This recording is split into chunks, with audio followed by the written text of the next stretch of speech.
আপনার এই ঋণ আমরা কখনো শোধ করতে পারবো না ভাই। পারবেন। আপনি তার জীবন থেকে সরে যাবেন। সরে যাবো মানে? সরে যাবেন। তার আপনাকে কখনো কোথাও খুঁজে পাবেন। অসম্ভব। এই অবস্থায় আমি তারাকে ছেড়ে কোথাও যেতে পারবো না।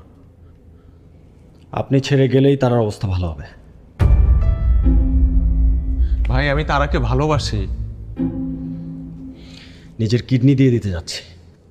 ভালো আমিও বাসি।